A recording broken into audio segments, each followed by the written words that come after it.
성도 여러분, 이 시대를 살아가는 많은 그리스도인들에게, 특히 요즘 젊은 그리스도인들에게는 깊은 고민이 있습니다. 이 고민들은 신앙과 현실의 괴리감입니다. 괴리감이란 사전적인 의미로 서로 동떨어져 있는 것처럼 느끼는 마음이라 할 수 있습니다. 이 점을 참고해서 다시 한번 말씀을 드리면, 신앙과 현실의 괴리감은 하나님을 향한 우리의 마음이 현실과 전혀 융화가 되지 않음으로부터 오는 괴로움입니다. 아직도 한 청년이 제게 했던 말이 기억납니다. 목사님, 우리는 한 하나님을 믿는 것이죠? 이렇게 제게 뜬금없이 물어보았습니다. 제가 대답합니다. 그렇죠. 우리는 한 하나님을 믿습니다. 그러자 그 청년이 다시 한번 이렇게 되물었습니다. 그런데 왜 목사님과 장로님들이 하시는 말씀은 다 다를까요? 저는 이 물음에 그 어떤 대답을 할 수 없었습니다. 신앙과 현실의 괴리감은 이것이 자의적이든 타의적이든 아니면 다른 어떤 이유에서든 우리의 영혼을 괴롭게 합니다. 그렇다면 도대체 왜 우리의 신앙과 현실은 거리를 좁히지 못하고 이러한 결과를 얻게 되는 것일까요? 그리고 우리는 이 괴리감을 어떻게 바라보아야 하며 어떻게 대처를 해야 할까요? 혹시 이 자리에 계신 성도님들 가운데 이러한 고민과 어려움을 겪는 분들이 계신다면 오늘의 이 말씀이 큰 위로와 변화의 계기가 되기를 간절히 소망합니다. 그렇다면 우리가 이 부분을 차근차근 마치 계단을 한 계단씩 오르는 것처럼 살펴보고자 합니다. 오늘 제가 드릴 말씀은 크게 세 가지의 질문으로 나타나고 있습니다. 첫 번째로는 신앙과 현실의 괴리감을 느끼는 근본적인 이유는 무엇인가? 두 번째로는 신앙과 현실의 괴리감을 어떻게 좁혀야 할 것인가? 세 번째로는 신앙과 현실의 괴리감을 우리의 인생 가운데 어떻게 적용해야 할 것인가입니다. 이 중에 우리가 가장 먼저 살펴볼 것은 우리의 신앙과 현실의 괴리감을 느끼는 근본적인 이유입니다. 우리 성도님들께서는 신앙생활 가운데 가장 많이 행하는 신앙의 모습이 있다면 그것이 무엇이라고 생각하십니까? 많은 것들이 있겠지만 단연 이것을 빼놓고는 말하지 않을 수 없을 것 같습니다. 바로 기도입니다. 기도는 우리 신앙생활의 거의 대부분을 차지하고 있을 정도로 우리 신앙의 영역을 따져보았을 때 최소한 50% 이상일 것입니다. 그만큼 우리는 기도를 강조하고 중요하게 생각합니다. 저도 이 부분에 대해서는 정말 두 손을 높이 들고 동의하죠. 그런데 제 개인적인 신앙의 경험과 주위의 성도님들의 그 증언을 또 간증을 들어보았을 때 기도를 하면 할수록 뜻하지 않는 어려움에 직면하게 되는 경우를 종종 만나게 됩니다. 그것은 다름이 아니라 기도의 응답입니다. 예전에 사역을 했던 교회에서 교회 전광판에 이러한 문구가 24시간 동안 번쩍번쩍했습니다. 그것은 바로 기도는 인생의 만사형통, 그것의 유일한 길입니다 라는 문구였어요. 처음에는 별 대수롭지 않게 여겼으나 시간이 지날수록 이 문구가 제게는 조금씩 거슬리기 시작했습니다. 그 이유는 이렇게 기도를 많이 하는데 왜 내 인생은 만사형통하지 않을까라고 하는 현실적인 고민이 찾아왔기 때문입니다. 당시에 저희 가정은 새로운 교회로 사역지를 옮기게 되었고 많은 긴장을 하고 있었습니다.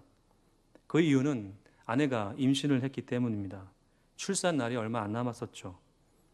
사정이 넉넉하지 않았기 때문에 분당에, 제가 인천에 있었는데요, 분당에 목회자들을 위한 그 혜택이 있었습니다. 그래서 인천에서 분당까지 아내가 진료를 받으러 다녀야만 했었습니다. 힘들었지만 그것도 감사함을 여기며 출산을 잘 준비했습니다. 문제는 아이가 태어나고 그 이후에 일어났습니다. 지금은 아내의 어깨가 많이 좋아졌지만 당시 아내는 출산 후유증으로 인해서 몸이 상당히 많이 붓고 더욱더 이 어깨가, 오른쪽 어깨가 아파오기 시작했습니다. 그냥 가벼운 통증이라고 생각했는데 그게 아니었던 것이죠. 그렇게 거의 잠을 못 이루었던 것 같습니다. 아이는 태어났지만 엄마가 아프게 된 상황이 온 것이죠. 그때 일을 다 말씀을 드리자면 한도 끝도 없을 것 같지만 중요한 것은 이러한 상황 속에 제 마음이 상당히 불만으로 가득 찼다라는 것입니다. 하나님의 뜻을 따라 기도하고 이것까지 오게 되었는데 결국 얻게 된 것은 이런저러한 고통이었습니다. 그래서 매 순간 하나님께 더욱 기도하며 나아갔습니다. 제가 할 수 있는 일이라고는 이것밖에 없었기 때문이죠.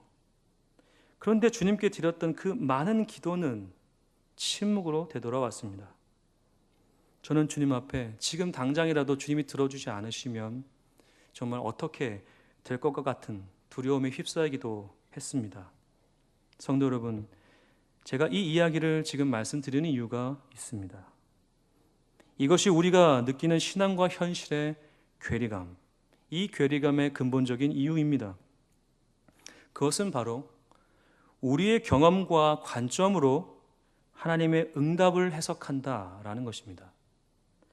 우리는 습관적으로 또는 본능적으로 하나님께 나아갈 때 어떤 의도를 가지고 나아갑니다. 그것이 반드시 부정적인 것은 아니지만 그러다 보니 정작 중요한 것을 놓치는 실수를 범하게 됩니다. 우리가 하나님께 나아갈 때 놓치는 것이 바로 관계이죠. 성도 여러분, 제가 앞전에 기도에 관한 예를 들었기 때문에 이 점을 좀 더 깊게 다루어 보겠습니다. 하나님께서는 우리의 기도에 반드시 응답을 해 주십니다. 믿으십니까? 아멘입니다. 하나님은 반드시 응답하십니다. 그런데 문제는 우리가 그 응답을 달가워하지 않는다라는 것입니다. 제가 하나님께 기도를 드린 내용은 아내의 어깨가 회복되는 것이었고 그 치료비용을 인도해 달라는 것이었습니다. 그러나 현실은 그렇지 못했습니다. 아내의 어깨는 계속 아파왔고 치료비용은 마련되지 못했습니다. 그러다 보니 저는 계속 마음에 불만이 쌓여가게 된 것이죠. 하나님께 이렇게 기도를 밤낮 하는데 왜 하나님은 내 기도에 응답하지 않으실까? 내가 정말 잘못된 기도를 하고 있는가? 라는 생각이 들 정도였습니다. 그러나 성도 여러분, 하나님은 제게 응답하셨습니다. 그것이 저의 바람이 아니었을 뿐입니다. 하나님께서 현실적으로 아내의 어깨를 치료해 주셨을 때에는 제가 그러한 기도를 더 이상 하지 않았을 때입니다. 참 아이러니하지 않습니까? 하나님께 더 이상 그러한 기도를 하지 않을 때 아내는 자연스럽게 치료되었습니다. 도리어 하나님께 맡기고 그냥 아무 생각을 하지 않았습니다. 하루하루 최선을 다했습니다. 중요한 것은 우리의 바람과 하나님의 바람이 일치하지 않는 것을 마치 하나님의 탓으로 돌리는 우리의 태도입니다. 이것은 결코 우리 신앙의 바람직한 모습이 아닙니다. 우리는 하나님은 신실하시다, 전능하시다, 좋으신 분이다 말은 하지만 정작 그 하나님이 우리와 함께 하심을 우리의 관점과 경험으로 해석함으로써 하나님과 진실한 관계를 맺지 못합니다. 병원에 가서 진찰을 받으실 때 성도님들이 원하는 결과가 100% 나오지 않는 경우가 허다합니다. 그렇지 않습니까? 상황에 따라 다르지만 말입니다. 그러나 그러한 상황에 처할 때 우리는 대부분 그 의사의 말에 따릅니다. 아마 그 자리에서 왜 내가 원하는 결과를 말해주지 않느냐고 따지시는 분은 거의 없을 것입니다. 그런데 왜 우리는 하나님께 따지고 드는 걸까요? 왜 내가 원하는 응답을 주지 않으시냐고 말입니다. 성도 여러분, 신앙과 현실의 괴리감은 근본적으로 바로 여기에서부터 시작됩니다. 우리가 하나님의 뜻을 좋아하지 않는 것이죠. 바꾸어 말하면 순종하고 싶지 않은 것입니다. 성도 여러분, 하나님은 결코 램프의 지니가 아닙니다. 100만 번 절을 해서 그 행위로 결과를 얻어내는 신은 더욱더 아닙니다. 하나님은 철저하게 인격적인 분이시며 관계적이신 분입니다. 그런 하나님을 우리가 단편적으로 해석하기 때문에 우리가 얼토당토하지 않는 이상한 괴리감에 빠져 들어가는 것이죠. 베드로는 예수님께 아주 멋진 신앙 고백을 했습니다. 주는 그리스도시요 살아계신 하나님의 아들이십니다 라는 고백 말입니다. 저는 그의 이 신앙 고백이 거짓이라고 절대 생각하지 않습니다. 다만 그것이 아직은 성숙되지 못했을 뿐이죠. 베드로는 자신의 신앙 고백이 앞으로 어떤 결과를 얻게 될지 전혀 몰랐습니다. 도리어 자신이 이러한 모습에 흠뻑 취해 있었을 뿐입니다. 그러다 보니 주님이 하신 말씀이 그에게는 상당히 거슬리게 들렸습니다. 주님은 자신이 십자가에 달려 죽게 될 것이라고 말씀하셨기 때문이죠. 베드로는 곧장 이렇게 말씀하시는 주님을 뜯어 말립니다. 베드로가 예수를 붙들고 항변하여 이르되 주여 그리 마옵소서 이 일이 결코 주님께 미치지 아니하리이다. 베드로의 이러한 반응은 자신이 생각한 것과 지금 주님이 말씀하시는 것과 일치하지 않음에 대한 불만이었습니다. 주님, 제가 이렇게 고백하지 않았습니까? 주님은 그리스도시요 살아계신 하나님의 아들이십니다. 근데 갑자기 뜬금없이 죽으신다고 말씀하시다니요. 제가 이렇게 고백했는데 주님 그렇게 가시면 어떻게 합니까? 혹여 그것이 선한 의도였다 할지라도 이 부분은 베드로가 크게 착각을 한 일이라 할 수 있습니다. 예수님께서 이렇게 다시 베드로에게 말씀하십니다. 예수께서 돌이키시며 베드로에게 이르시되 사탄아 내 뒤로 물러가라. 너는 나를 넘어지게 하는 자로다. 내가 하나님의 일을 생각하지 아니하고 도리어 사람의 일을 생각하는도다 하시고, 예수님께서는 이러한 상황에서 아주 의미심장한 말씀을 하셨습니다. 그것은 하나님의 일과 사람의 일입니다. 예수님이 말씀하신 하나님의 일은 예수님이 십자가에 달려 죽으시는 일이었고, 사람의 일은 그 일을 방해하는 것이었습니다. 사람의 일을 바꾸어 말하면 사탄의 일이라고 할 수 있습니다. 예수님의 대속의 은혜를 방해함으로써 오직 믿음으로 나아가는 죄인들이 구원받지 못하게 만들려는 속셈이기 때문이죠.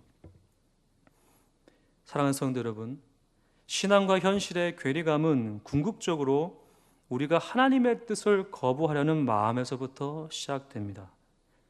하나님을 관계적으로 아는 것이 아니라 조건적으로 알려고 하는 것이죠. 우리가 하나님을 결코 조정할 수 없음을 망각하는 것입니다. 성도 여러분, 한 가지 여쭤보겠습니다. 혹시 최근에 아니면 몇 달 전이나 하나님께 나아가실 때 그 어떤 것도 요구하지 않으시고 기도해 보신 적 있으십니까? 어떤 의도를 갖지 않으시고 그저 하나님이 좋아서, 하나님을 생각하면, 그 은혜를 생각하면 너무 기뻐서 그렇게 주님께 나아가 보신 적이 있으십니까? 거의 없으실 것입니다. 제 모습을 봐도 그렇습니다. 우리가 하나님께 기도할 때 그때는 언제일까요? 대부분 문제가 있을 때입니다. 무언가가 필요할 때, 무언가가 궁할 때, 그렇게 들을 때 주님을 찾죠. 성도 여러분, 관계라는 것이 무엇입니까? 필요할 때만 찾는 게 관계입니까? 그게 사랑하는 관계입니까? 그거는 아무런 관계가 아니죠. 세상 사람들도 다 하는 것입니다. 하나님이 우리에게 원하시는 것은 무엇일까요, 성도 여러분? 관계입니다. 어떠한 관계일까요? 그저 하나님만 바라보길 원하는 관계. 우리가 구하는 것은, 또 우리가 구할 것은, 앞으로 필요한 것을 우리 하나님이 아실까요, 모르실까요? 아십니다. 근데 우리가 이것을 잘 좋아하지 않습니다. 지금 당장 내 앞에 있어야 하나님이 나를 사랑한다고 생각합니다. 이게 우리의 부족한 모습이죠. 사랑하는 성도 여러분, 여기에서부터 괴리감이 오는 것입니다. 있는 그대로 하나님을 바라보지 못하기에 우리의 관점으로 하나님을 해석하는 습관에 젖어 있기 때문에 하나님이 원하시는 뜻에 우리가 나아가지 못하는 것이죠. 침묵 또한 응답임을 아십니까? 싫으시죠? 불편합니다. 지금 당장 있었으면 좋겠으나, 제가 한 가지 깨달은 것은 무엇이냐면, 이것을 인정하지 않으면 도리어 더 죽을 것 같습니다. 하나님 침묵하십니까? 기다리겠습니다 라고 차라리 인정하고 나아가는 것이 도리어 오늘 하루를 살아가는데 더 유익이 되더라 이 말입니다. 이제 우리가 살펴보아야 하는 것은 두 번째 질문입니다. 신앙과 현실의 괴리감을 어떻게 좁힐 수 있을까요? 자, 성도 여러분, 어떻게 생각하십니까? 신앙과 현실의 괴리감을 어떻게 하면 좁힐 수 있을까? 제가 여기서 좁힌다라는 표현을 썼습니다. 이유가 있습니다. 앞전에 말씀드린 신앙과 현실의 괴리감은 무엇에서부터 온다 말씀드렸습니까? 바로 불순종입니다. 따르고 싶지 않은 것이죠. 때문에 중요한 것은 우리가 신앙과 현실의 괴리감을 좁히기 위한 순종의 빈도수를 늘려야 한다는 것입니다. 한 번에 되는 게 아닙니다. 그렇게 되면 얼마나 좋을까요? 순종의 빈도수를 늘리기 위해서는 두 가지의 요소가 필요합니다. 하나는 시간이며 하나는 실패의 경험입니다. 야곱은 이스라엘이 되기 위해 상당한 값을 치러야 했습니다. 그것이 하나는 시간이었고 또 다른 하나는 실패의 경험이었습니다. 야곱은 본래 장자가 아니었죠. 차자였기 때문에 자신의 이 위치가 상당히 불만스러웠습니다. 장자가 아니면 기업을 이어받을 수 없었기 때문이죠. 그러나 그는 이러한 상황에 굴복하지 않고 끝내 형 에서로부터 장자권을 사게 됩니다. 이 일이 앞으로 자신에게 어떤 결과를 불러일으킬지 모른 채 말입니다. 결국 그는 아버지와 어머니의 품을 떠나 타향살이를 하게 됩니다. 그는 그렇게 자신의 선택과 뜻이 실패로 돌아감을 경험하게 됩니다. 잘 될 줄 알았습니다. 이것을 사면 내가 장자로서의 그 위치를 차지하지 않을까? 그러나 상황은 그렇게 흘러가지 않았죠. 에서는 야곱을 죽이려고 했습니다. 너무 화가 나서. 그렇게 야곱은 라반의 집에 거하게 되고 그 안에서 엄청난 시간을 보내게 됩니다. 잠시 있을 것 같았지만 어마어마한 시간을 보내게 되죠. 그 과정 속에서 야곱은 조금씩 어떤 변화를 겪게 되는데 바로 하나님을 조금이나마 희미하게나마 인식하기 시작합니다. 야곱은 도망치던 중에 베델에서 하나님께 서원 아닌 서원을 하게 되죠. 또한 라반의 양을 치던 중에 자신의 재산을 이성적인 방법이 아님에도 불구하고 얻게 됩니다. 그리고 타지에서 타향살이 가운데에서 자녀도 많이 얻게 되죠. 어떻게 보면 성공한 것입니다.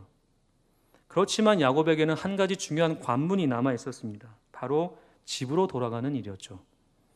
그러기 위해서는 자신의 형 에서를 반드시 대면해야 했습니다. 형을 넘어서서 고향으로 돌아갈 수는 없죠. 더욱이 형은 야곱을 무척 싫어했습니다. 형 에서는 야곱이 돌아오고 있다는 소식을 듣고 혼자 온 것이 아니라 군사들을 이끌고 옵니다. 정말 끝장을 보길 원했던 거죠.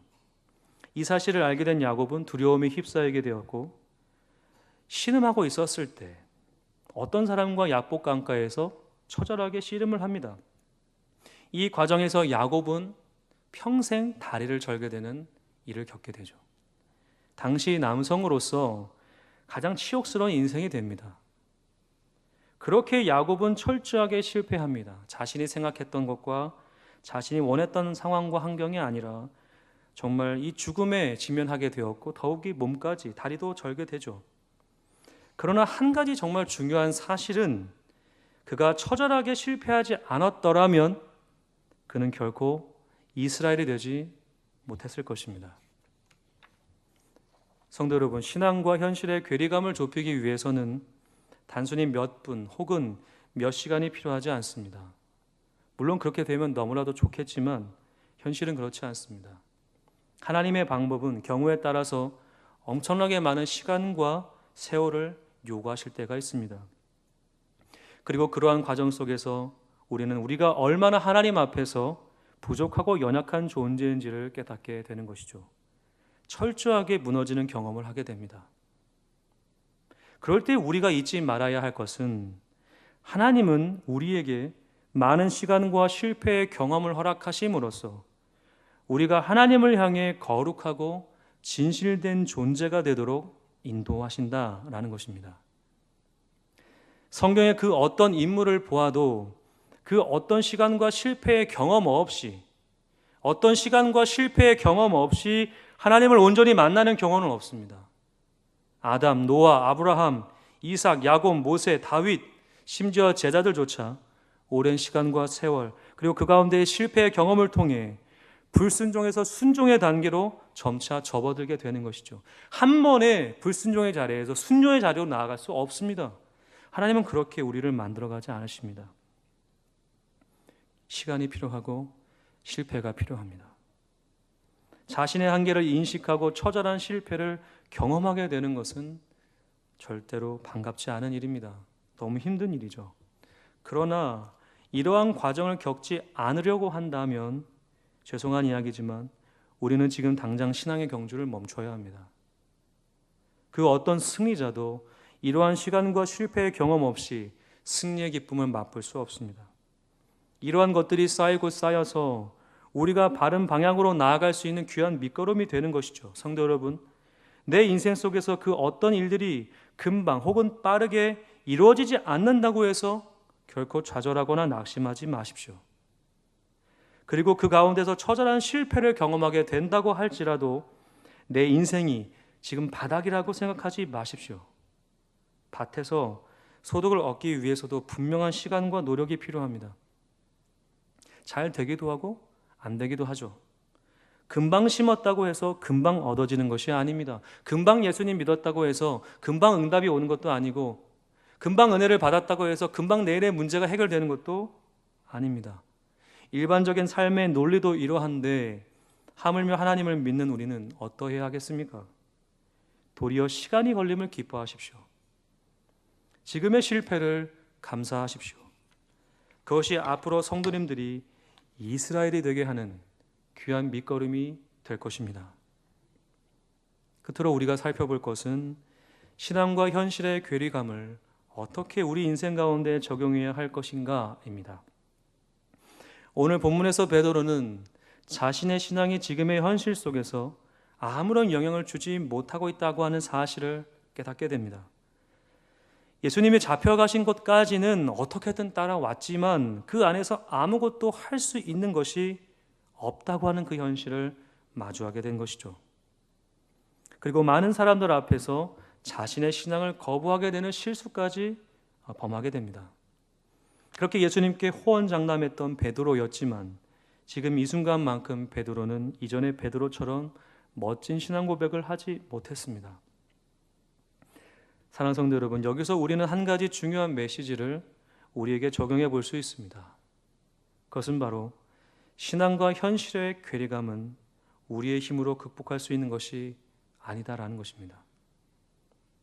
도리어 우리가 발버둥을 치면 칠수록 더욱 깊은 구렁텅이 속으로 빠져 들어가게 됩니다. 지금 베드로의 상황을 한번 상상해 보셨으면 좋겠습니다. 어떻게 꾸역꾸역 여기까지 왔습니다. 주님을 보기 위해서죠. 그렇지만 자신을 드러낼 용기는 없습니다. 드러낸다면 반드시 죽기 때문입니다. 상황은 그랬습니다. 그런데 뜻하지 않은 일이 그에게 펼쳐지죠. 어떤 사람이 베드로를 보고 당신은 그 사람과 함께 있었던 사람이라고 콕 집어 말합니다. 당황했던 베드로는 자신도 모르게 나는 그와 함께 하지 않았다라고 고백하죠. 흠칫 놀랐을 겁니다. 베드로의 입장에서는. 이게 무슨 상황이지? 본의 아니게 처음에 그럴 수 있다고 생각합니다. 처음이니까요. 근데 괜찮을 거라고 생각했는데 또다시 누가 자신에게 콕 집어 말합니다. 당신 예수님과 저 사람과 함께 있었던 사람 아니냐고. 그래서 베드로가 당황해서 더욱 힘줘 나는 저 사람과 함께하는 사람이 아니었다 말합니다. 이상합니다. 여기까지는 그래 두 번째 그래도 괜찮아. 그래도 아직 나는 주님을 사랑해 라는 마음을 가졌을지 모르죠. 근데 갑자기 또 한 번 베드로의 마음을 휘저는 이야기가 들려옵니다. 당신은 분명히 저 예수와 함께 있었던 사람이다. 내가 확신한다.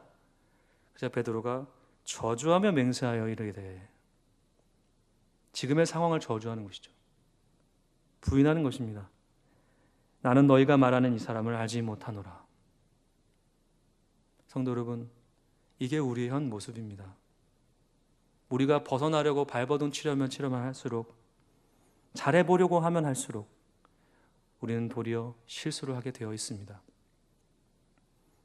혹시 이 자리 가운데에 하나님께 어떤 결단의 고백을 드린 후 그것을 한 번도 빠짐없이 지키신 분이 계십니까?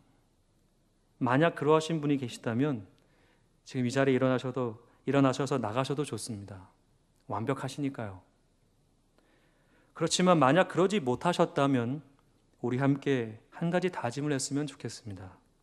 그것은 바로 우리 일평생 동안 하나님 앞에서 멋져 보이거나 잘해 보려고 하지 않겠다입니다.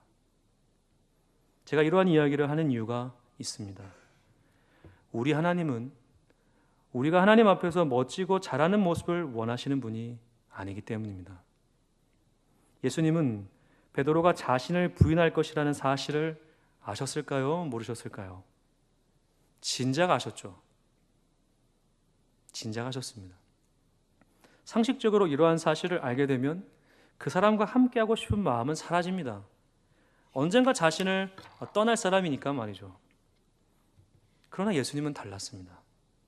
주님은 이러한 베드로를 자신의 곁에 두셨습니다. 이러한 예수님을 보면서 하나님께서 우리에게 어떠한 것을 원하시는지를 잘 알 수 있습니다.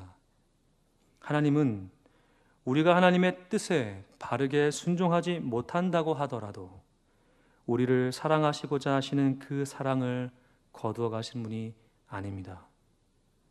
그렇기 때문에 하나님 앞에서 잘하려고 하기보다 하나님 앞에서 이 상황을 극복하기 위해 몸부림치기보다 우리가 비록 실패한다 할지라도 우리가 비록 넘어진다 할지라도 좌절한다 할지라도 주님이 계신 그 자리를 떠나지 않기 원하십니다. 견디다 보면 열매를 맺기 때문이죠. 신앙적으로 더 나은 모습, 현실 속에서 더 나은 모습을 추구하기보다 시간이 오래 걸리고 많이 실패한다 하더라도 주님이 계신 그 자리에서 벗어나지 않는 것을 우리 하나님은 기뻐하십니다. 그래서 주님은 우리에게 이러한 말씀을 하셨죠. 내 안에 거하라.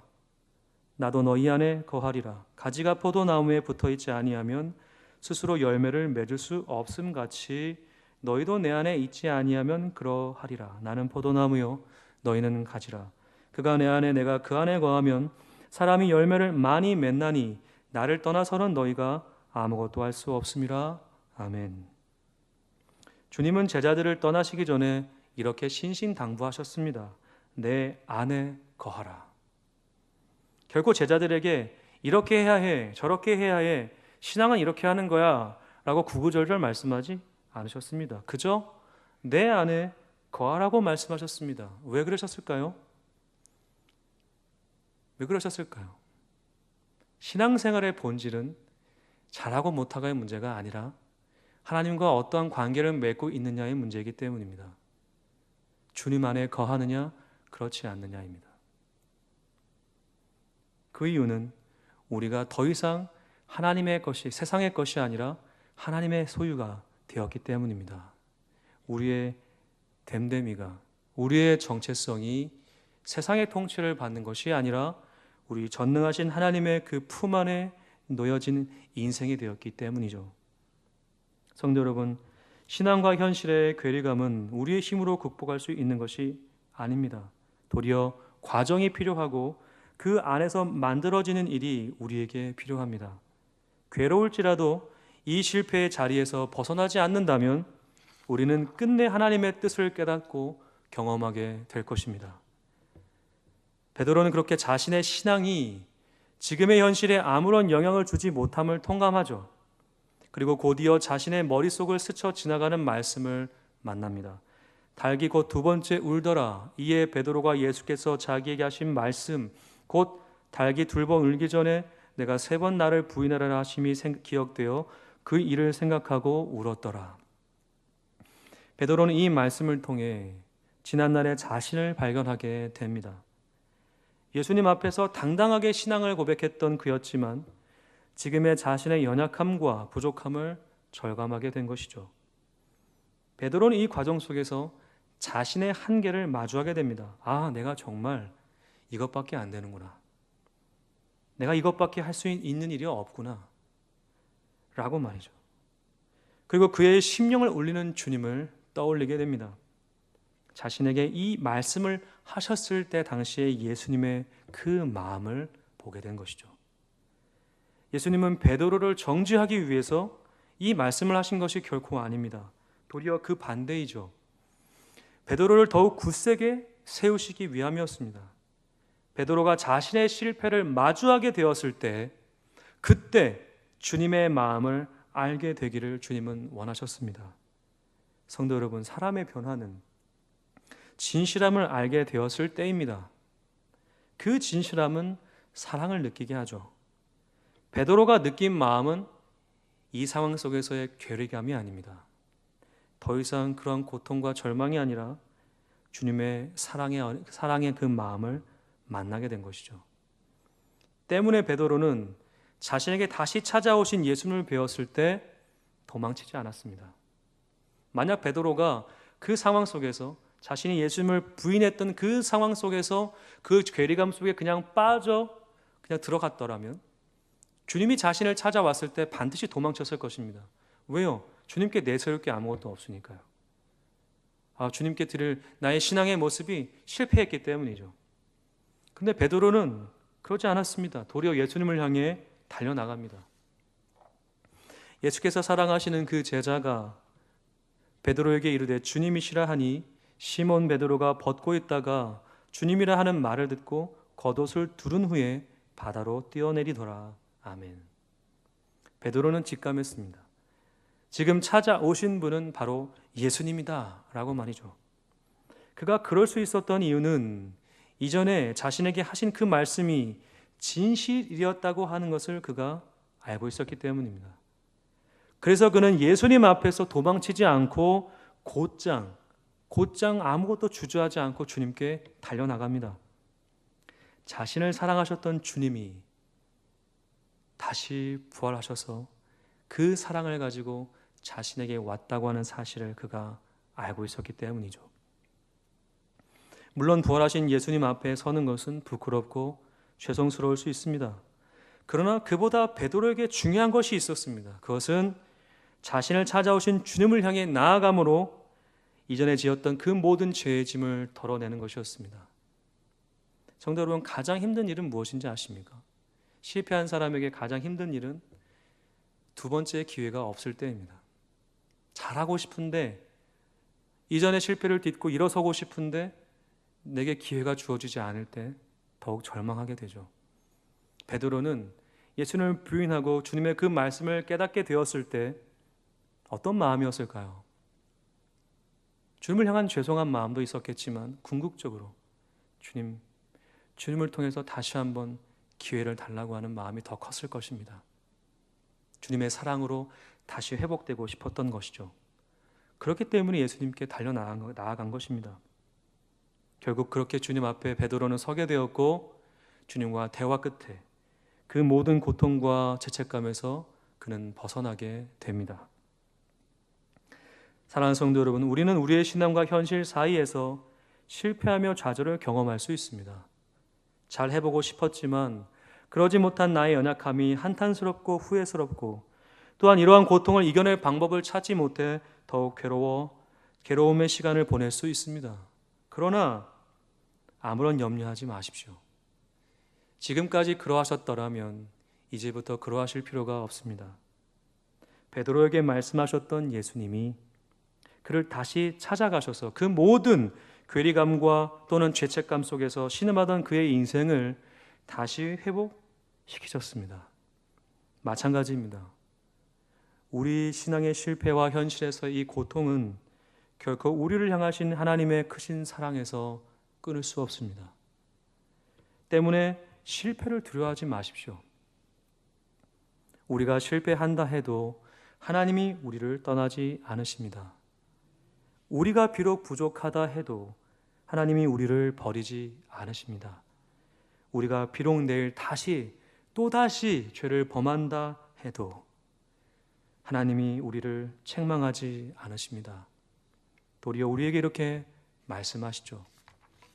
아무것도 염려하지 말고 다만 모든 일에 기도와 간구로 너희 구할 것을 감사함으로 하나님께 아뢰라. 그리하면 모든 지각에 뛰어난 하나님의 평강이 그리스도 예수 안에서 너희 마음과 생각을 지키시리라. 아멘. 이런 하나님의 음성을 듣게 되시는 역사가 이 자리에 계신 성도님들 모두에게 가득 넘치시기를 간절히 소망합니다. 기도하겠습니다.